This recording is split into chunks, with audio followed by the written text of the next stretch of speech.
Oh, okay, I'm saying, it's just for the agreement. Oh. We're on the agenda. All right, good morning. Calling to order the December 29th Long Hill Township Committee meeting at 8:02. Please rise for the Pledge of Allegiance. Pledge allegiance to the flag of the United States of America and to the republic for which it stands, one nation, under God, indivisible, with liberty and justice for all.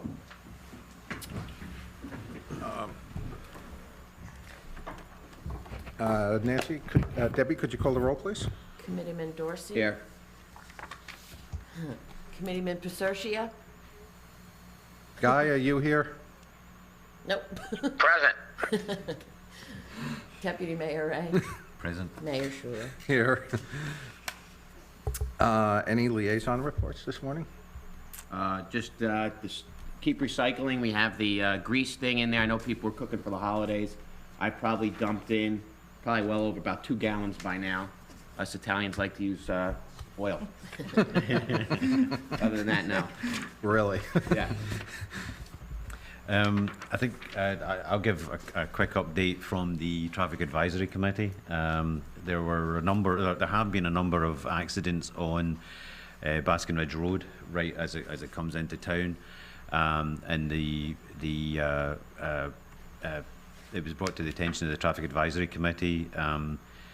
The committee worked with the county because that's a county stretch of road there, and the county agreed to restripe it to make the lanes equal, going up and down in both sides. So, and the Shade Tree Commission were involved in some trimming of trees to increase the sight line, and it's also increased the size of the shoulder on that road for the pedestrians who walk up and down it.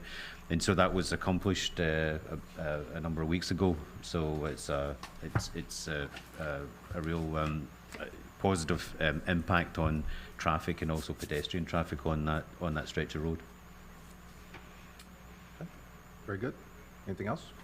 No? Okay. Consent agenda? Anyone have anything for that they need to pull out? I just on 17-323 about the historic trust. I'm abstaining on that.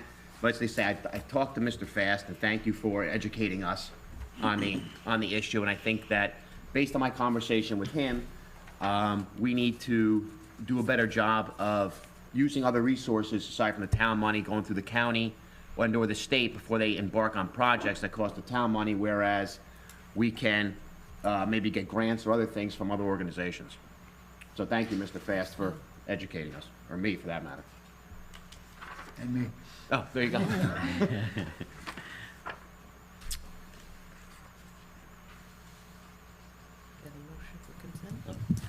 A motion to approve the consent agenda. Second. I have a question. No, not yet. There's, It's about, you're about to vote on it. yes, I understand. we are. It's in consent. It's in consent, Yes. so the public doesn't get to comment on You it? can comment at the end, public session. Committeeman Dorsey? Aside from abstaining on 17-323, yes. Deputy Mayor Ray? Yes. Mayor Schuler? Yes. Ordinance, I think we're done with all the resolutions, right? Yes. Yep. Ordinance 406-17, authorizing the leasing of the property which formerly housed Long Hill Township American Legion Memorial Post 484 to the New Jersey State Elks Association for a veterans pantry and other veterans services. This is for second reading and adoption. Opening up to the public for questions on ordinance 406-17. Seeing none. Any questions from the committee? No. Can I get a motion? A motion to pass ordinance number 406-17 as stated in the agenda. Second. I'll second. Committeeman Dorsey? I have to abstain from this one. Can we- We should put it off then, Why? because we can't put it off. But I can put on the record why I abstain if there's no objection to it. Yeah, I can because we vote. need 3 votes to pass an And ordinance. God can't. Well, you know what? Well, so can we, I don't think you have a conflict anymore, Matt. No? Since the American Legion is conveyed it to the town, this Oh. is really just the town. That's right, just for the record. The only reason I abstain is my father was the commander of the American Right. Legion, but now that's been conveyed, I guess I So- can vote on it. Right, so well- there's no longer a conflict. Okay, Okay, that's fine, then I'll vote yes. okay. okay? Mayor Schuler? Yes. Okay. What about? And I'm a yes as well. Oh, I thought I said you. Mentally, I said you. It's all right. That's what counts. It's very early, people, very early. We're all psychic, Brendan, we knew what you were going to say. Ordinance 407-17 concerning uniform fire code fees and amending Chapter 27 of the Township Code entitled Fire Prevention. This is an administrative change. The fees that the state defines that we're required to charge have changed. We've just changed the fee structure to reflect what the state tells us. This is for second reading and adoption, correct? Yes. Yes. Opening up 407-17 for comments from the public.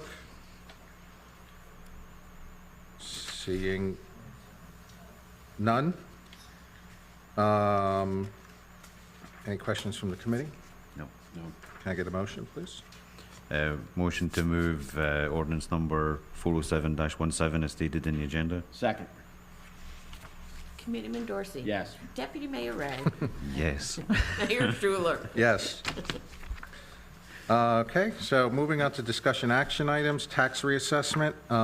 So for those watching on this wonderful Friday morning, there was a bunch of buzz in social media regarding the recent letters that people received regarding reassessments on their home.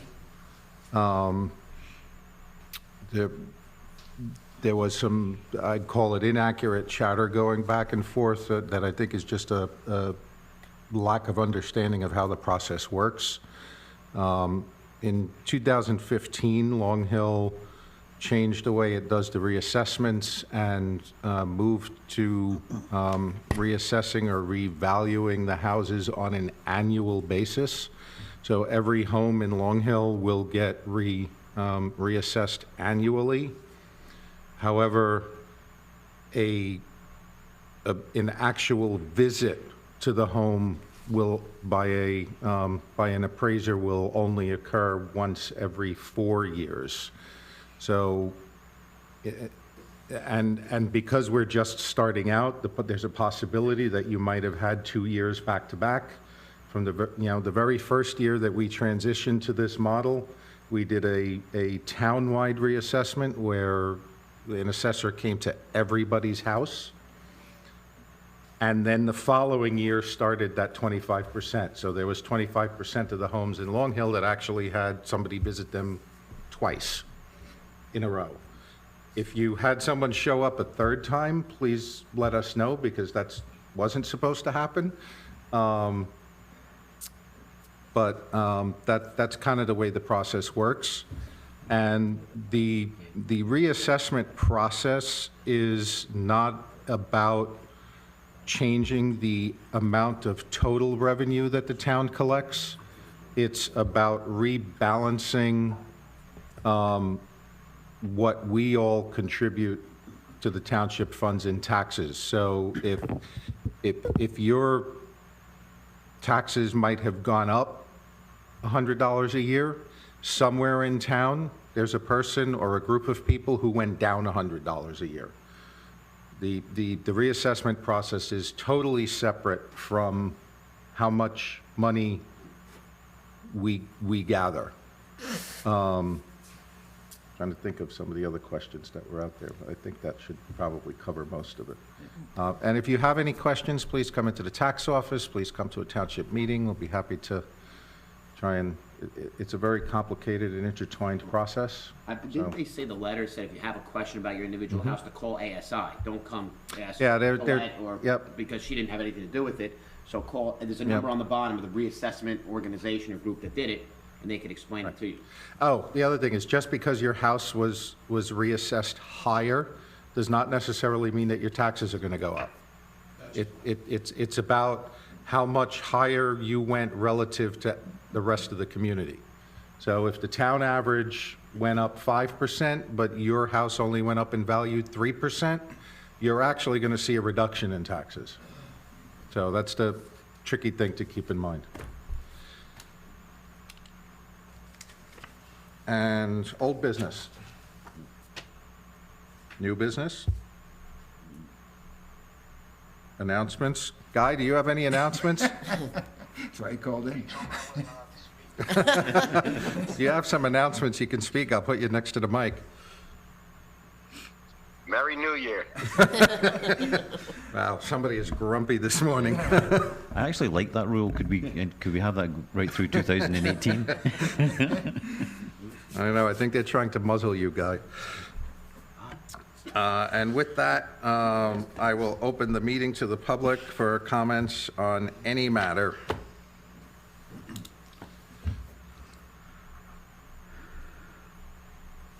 Good morning. Joe Ferrandino, I live in Sterling. This is televised, right? Yes. All of those people in Long Hill whose taxes went down, please send me a letter. I would like to meet you. Because after this assessment, exactly what I thought was gonna happen, happened. My house went up twice. It went up the first time when you assessed it in 15, now just another $4,000. So that whole spiel about people's taxes going down, I want to meet them because this was not done so the township could make less money. This was done to increase revenue. Absolutely Okay, not. well, again, I may be wrong, so that's why I put this out there. All the people whose taxes went down, please reach out to me. I'd like to meet you. Thank you very much. Thank you, Joe.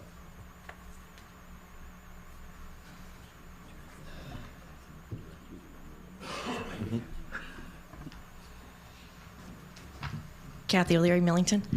Cornell, thank you very much for that explanation about the taxes. There was definitely some chatter that was inaccurate, and I was part of that too. But there was also some really good analysis on the taxes that got posted, so I could send it to you if you'd like. Yeah, Guy Rushton did some. Oh, yeah, no, I saw the you website. did? It was very good. I mean, Okay. that's basically the data from ASI. Okay. Every house and what it did as far as assessment up or down was listed. And there are clearly some houses in there that went down in value. By some Okay. significant numbers. Yeah, I don't know if this is just like, pains from the fact this is a new process, but there are people in town, and myself included, whose taxes went up 30% after their reassessment. So, it's not going to drive me out of town. But there's other people who are saying that they now have to leave town because their taxes went up. So, and looking at that analysis that Guy did, there seems to be a lot more balancing that needs to go on. There are neighborhoods that, are being valued, maybe because a lot of homes turned over in that neighborhood recently. So there's some actual market data to look at versus some other neighborhoods. But, there's neighborhoods that are valued at $600,000 on average when the homes, when they do go up on the market, are selling for $800,000 to $1 million. And then there's other neighborhoods where the max is like maybe 600,000, that those houses are being valued at 600,000. There are, I spoke a little bit to the assessor about this. There are always going to be outliers. ASI does this for much of New Jersey, and they have, however they come up with their assessment, and I think market value is comps, as they're called, right? Similar sales are part of that metric, but I don't think it's the only metric that they use to determine the values of neighborhoods. And, it gets a little bit funny, like there haven't been any houses in my little number, right, that they assign for an area. There have been no sales for like 2 years. So how they determine whether it went up or down, I don't know, but it went up, right? I I know people that went up in 2015. I have a friend, they went up, their taxes went up 3,000, and I have another friend whose taxes went down 3,000. So- I haven't heard of anybody whose taxes went down 3,000. So I have. you know, like Joe, I'd like to meet them. And those Yeah. are unusual. But that's the byproduct of not reassessing for 16 or for 14 years, right? Yeah. Especially through the tumultuous 2000s where house values were going ballistic and then they dropped. You can't. It's difficult to keep that. So that should hopefully not happen as much anymore, those wild swings, because you're really not going to get those big wild swings in a year. I shouldn't. understood, but I kind of would hope that there's somebody from, and I don't, maybe there is, maybe you can tell me that, somebody here kind of looking at that and looking at, like, you know, that analysis that was kind of eye-opening to me. There were seemed to be whole neighborhoods that seem to be somewhat undervalued. And keep in mind, people do have the right to dispute their assessment. Right. They Well, have and- until okay. April. Yeah. May- Because so- we do so- it. So you have until, everyone has until May 1st, if they feel that their home has been improperly valued, they have the right to dispute that. Well, I can also tell you that one of the things, one of the pieces of misinformation that was out there was that the tax assessor was actually going to be in the office yesterday, which depending on how you read that notice, it kind of sounded like maybe they would be, but it was, I know it wasn't the case. But the book was supposed to be available. Yep, And I understand the book wasn't. So, that I don't know. You know, could we maybe early in the new year either have Brett come and, Yep. and ASI. right, Yep, or ASI come and better. That would be explain. good. And maybe even put something, I don't know whether it can be put in the newsletter in a condensed enough form, but hopefully that would that would be another thing, because it seems to me that there's a lot of chatter out there, and I don't know whether it's accurate or it's inaccurate. It would be good to get the people here who can tell us, and questions can be asked of them, and then also in something that's distributed to the residents whereby they don't need to have this angst every time Yep. the reassessments go out. yeah, and I don't know how responsive ASI is being. I've heard from people that they're having a hard time getting in touch with them. I can tell you that the second time they came to my house, they have inaccurate data on my house, but trying to find out exactly what the data is, like when they were sitting in front of me, they wouldn't tell me other than like the gross square footage of my house.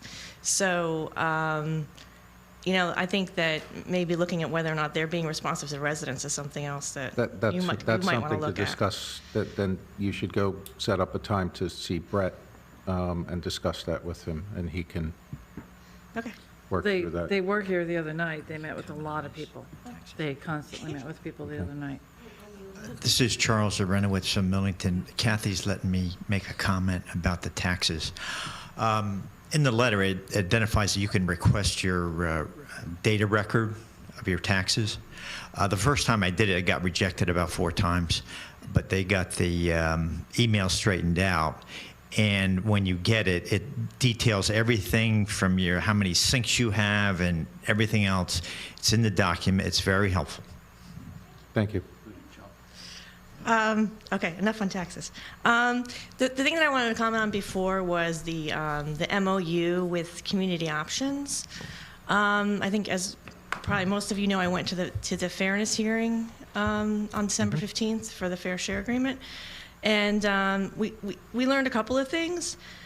That the plan is just a plan; it's not set in stone. It is subject to change. That as long as we have a plan of some sort to come up with our number, that the agreement we don't void the agreement automatically. And That's not entirely true, Kathy. What's not- We have a plan, and if facts change, if, for instance, the redevelopment project can't go forward, we're going to have to come up with a replacement. But it's not like we have a constantly moving target that we can change over the course. I mean, we've agreed to the sites. That it can change, and you're right, as I say, if for some reason PRISM doesn't happen, then we're going to have a shortfall. And as we have our annual monitoring, they're gonna look for something else to take its place. But if everything goes forward as planned, you know, we just can't arbitrarily change things at this point in time. Well, I'm not going to argue with you about that. I think that maybe that's not entirely. I'm going to get a copy of the transcript, so we can take a look at what was said.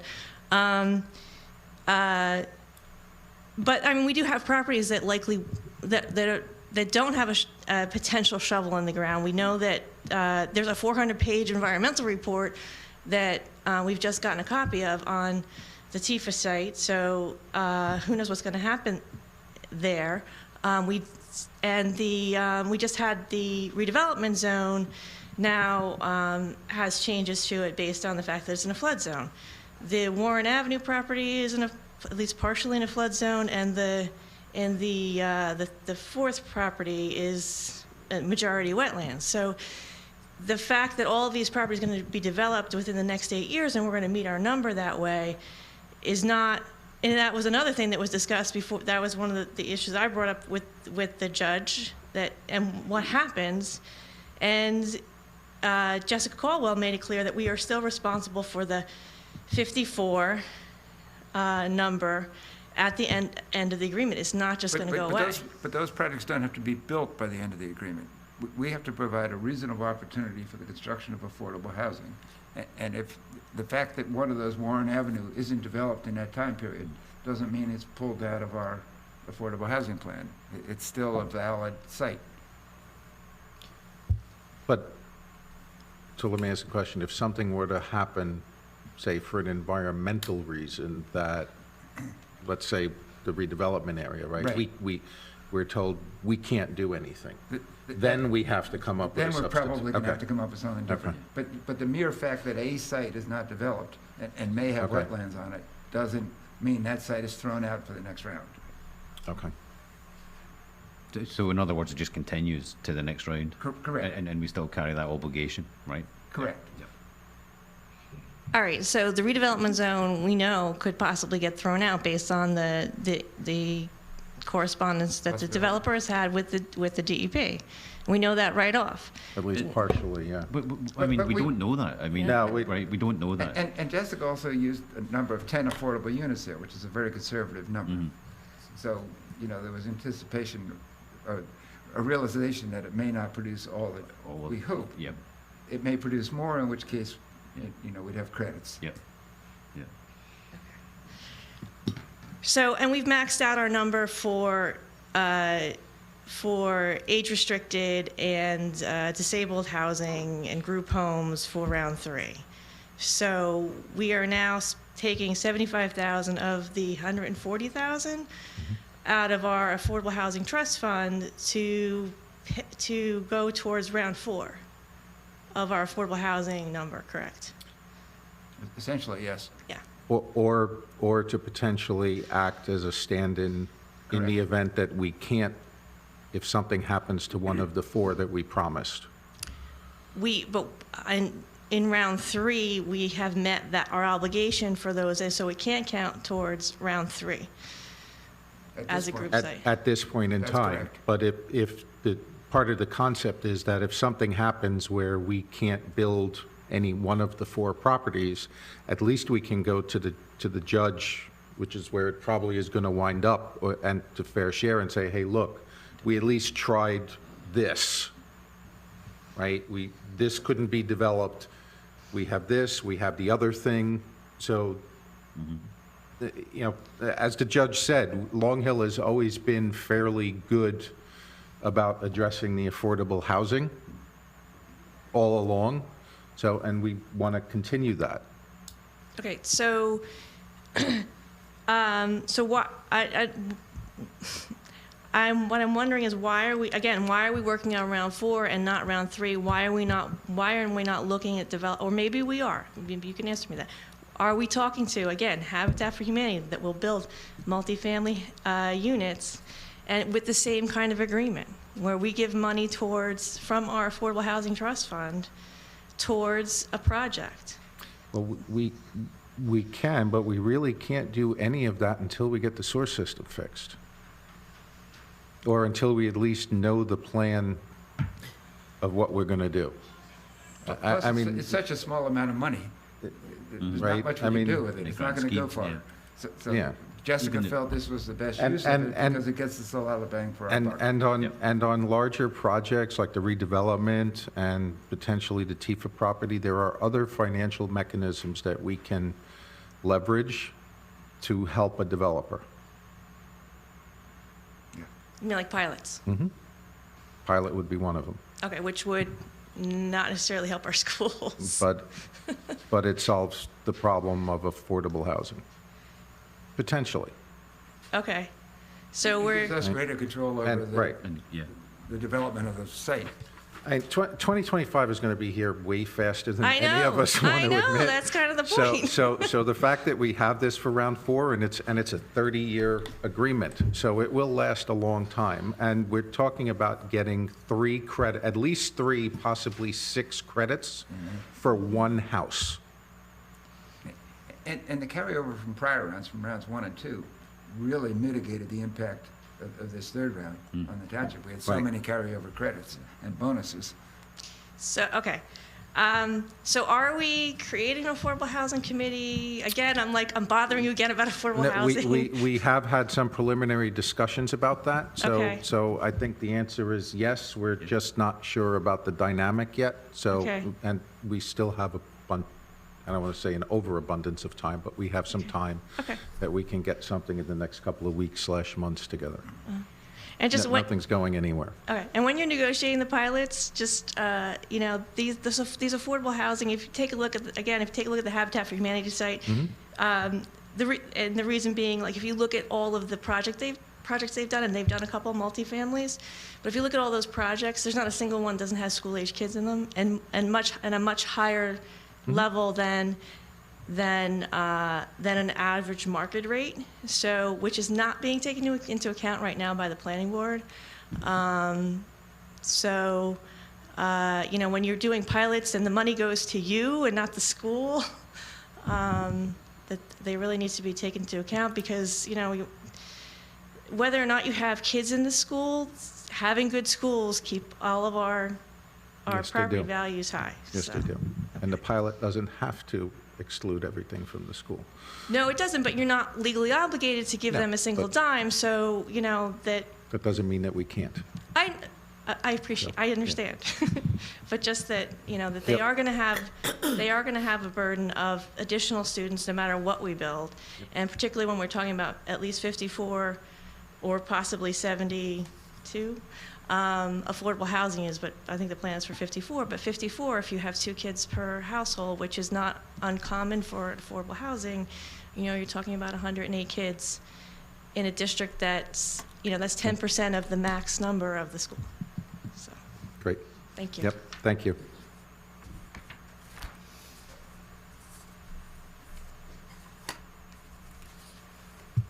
Charles Arenowitz, Millington. Earlier this morning, in the consent agenda, you approved a settlement by a police officer that filed suit against Chief Mazzio in the town. Is that police officer currently still on staff? Yes. Yes. Yes. Absolutely. They are. Yes. Okay. Next point, at the Fair Housing Settlement hearing on December 15th before Judge Michael Hubner, it was documented that we're awaiting this environmental study on the Tifa property. We have received that study, and we mentioned in the courtroom that it was 400 pages. Turns out it's 528 thereabouts. This is some of it here. I printed some of it out. I probably read in the last 3 days 100 pages of it. And I would encourage that this document be somewhat read by the planning board. And if the committee's interested, they could read it as well. The key thing is they found 20 areas of concern. They did some further analysis of those 20 areas, and they ended up with about 8 that are of concern that are going to require involvement of a certified environmental approved person for the New Jersey DEP. I say this because of concerns for the health and welfare of the residents adjacent to that area. I mentioned to the judge what happened about 2 years ago when they had a sewer main break on their property and they exposed the asphalt base over that site. And there was asbestos there. So I know that this developer, Prism, has worked on contaminated sites before, but when you read the report, at least the first 100 pages, there's a lot of history there beyond National Gypsum. And I'll tell you, it was a real eye-opener reading it. So I would strongly recommend that the planning board take a look at this report. Second topic, third topic. In the draft agenda that went out and was removed from the report was we're going to dispose of some debris and some contamination from the township property for $10,000 by Golden Incorporated is going to take it out. This damage or debris was caused by another property owner. When this comes up before the committee again, I strongly encourage you that this should be paid for by the property owner that caused the problem. We as taxpayers do not want to fund what other property owners do and cause harm to town property. So when that comes back up for $10,000, I recommend you consider having the property owner pay for it as opposed to the Long Hill Township taxpayers. Thank you.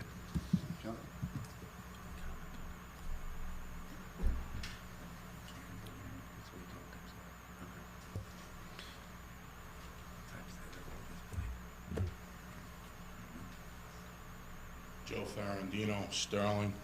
When I read this thing, I couldn't understand it, so if you would please enlighten me as to what a global settlement and release agreement is for this police officer, and the particulars of this case. Can it be spoken about, or is it in litigation, or do I have to file an Oprah request to find out what went on? You'd have to file an Oprah request, Mr. Okay. Ferrandino, because Okay. we can't discuss personnel matters. All right, but what is a global settlement and release agreement by definition? Because it sounds very vague, like I can't understand. I'm not smart, but what does that mean? Labor Council handled it, but it just means it's an overall settlement and that the party, the employee is releasing the township from any further liability Okay, in connection with that claim. and we didn't have to pay for this release, did we? But that can't be discussed either. Right. Okay. So much for an open, transparent society. You have the right to submit an Oprah request.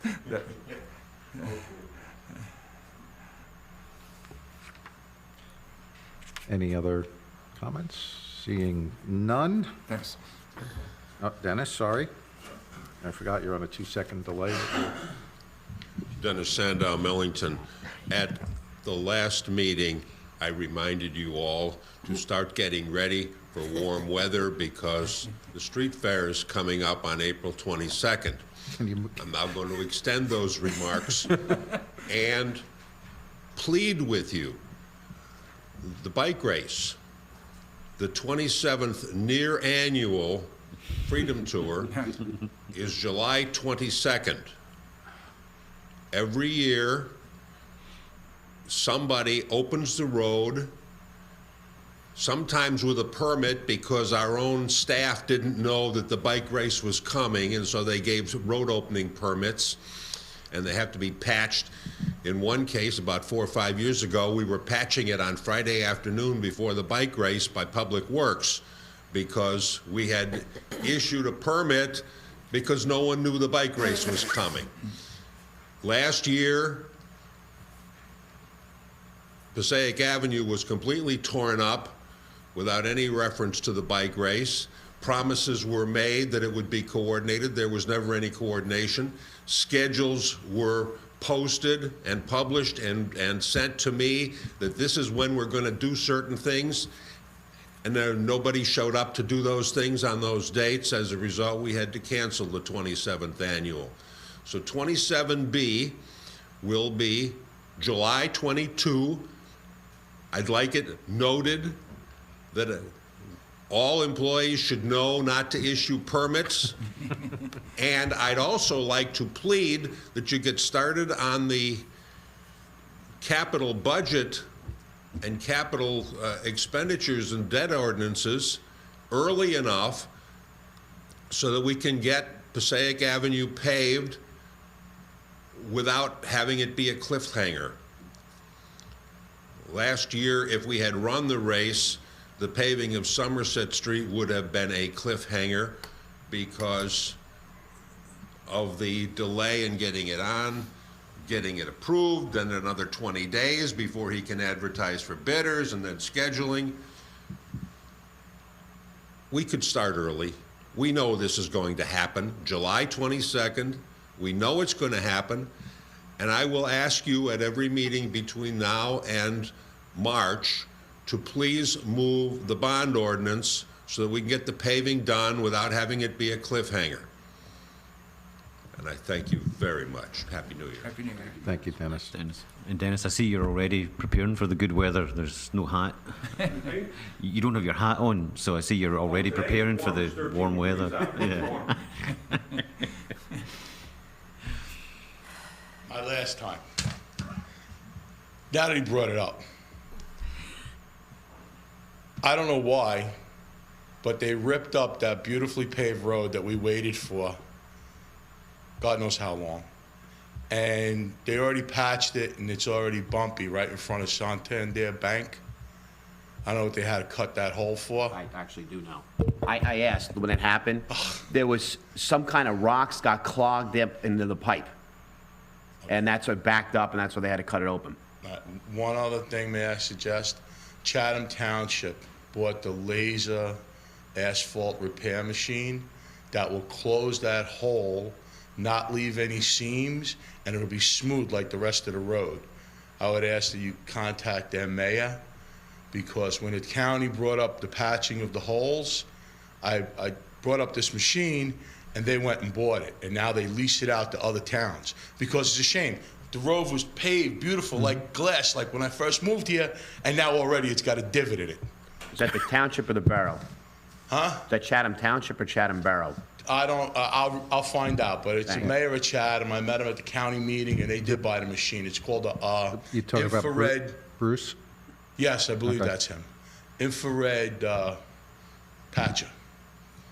Thank Thank you you, very sir. much. Thank you. Have a happy new year. Thank you, Mr. Barrett. Bye-bye. And with that, I will bring to a close. It's our last meeting of 2017. I want to wish everybody a happy and a healthy new year. And I will take a motion to adjourn. So moved. Second. Guy, we're done. Go back to work. Aye. Happy New Year, guy. Happy New Year. Go back to work. All right.